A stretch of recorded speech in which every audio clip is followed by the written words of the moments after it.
Something important has happened over the course of this crisis.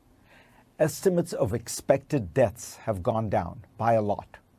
On March 31st, the White House estimated that even with social distancing policies in place, between 100,000 and 240,000 Americans would die of COVID-19.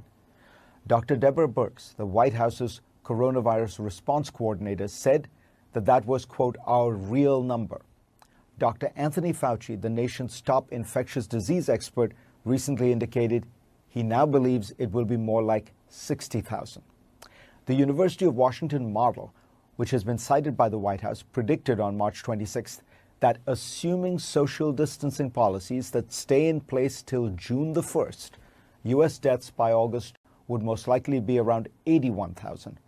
By April 10th, they had made many revisions to get to their current number, 61,500.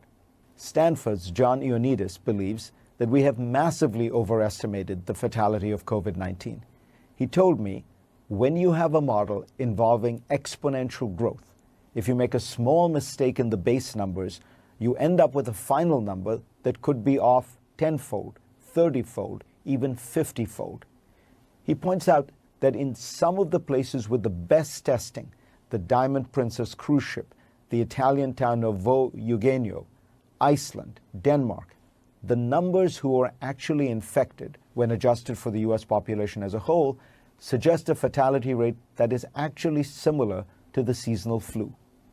Based on limited testing data, he estimates that fewer than 40,000 U.S. deaths will occur from COVID-19 this season. Make this real easy, and we're going to do this real quick. United States. Total deaths, 21,692, showing almost 7,000 in New York alone. CDC.gov, showing 20,000 deaths, 21,000, 20,000. Is that accurate? No.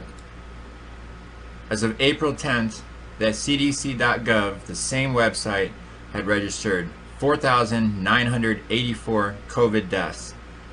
U07.1. U07.1 is the ICD-10 code for virus identified, confirmed by laboratory testing. Look down here. It tells you to follow that number 1. You come down here.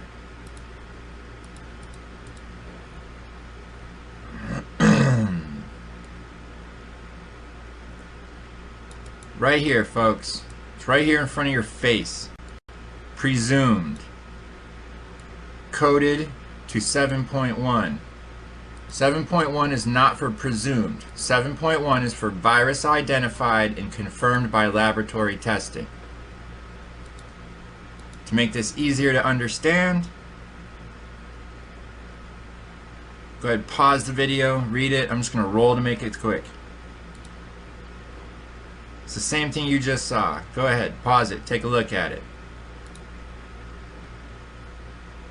This was made this morning. Apparently it updated. They added another 2,000 something deaths. Now we're at 20,000. It was 18,000. Okay, and again, down here, data includes both confirmed and presumptive positive cases. Read what it says over here. Go back. Presumed? No, that's for a 7.2. Virus not identified, where there's a clinical diagnosis made, aka presumed. Laboratory confirmation is inconclusive or not available. In other words, not virus identified, confirmed by a lab. So does someone want to tell me why on the FAQ sent out March 24th from the NVSS for the new code introduced, they're giving them new instructions. It's sent to the states from the government, from the national government, your federal government, right here, sent down to the states. Read carefully, forward to the state statistical staff in your office. Bang, bang, bang, bang, bang, go down. What happens if the term reported on the death certificate indicate uncertainty? There's your answer. If the death certificate reports terms such as probable COVID-19 or likely COVID-19 or might have been COVID-19 or possible COVID-19 or presumed COVID-19, then they're going to assign the new ICD code, and it is not likely NCHS will follow up on these cases. Why follow up to see if those were actual positive cases? Because they're just getting tossed right in the death code over here.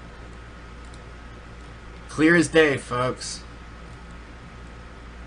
They are recoding those presumed or 7.2s, virus not identified,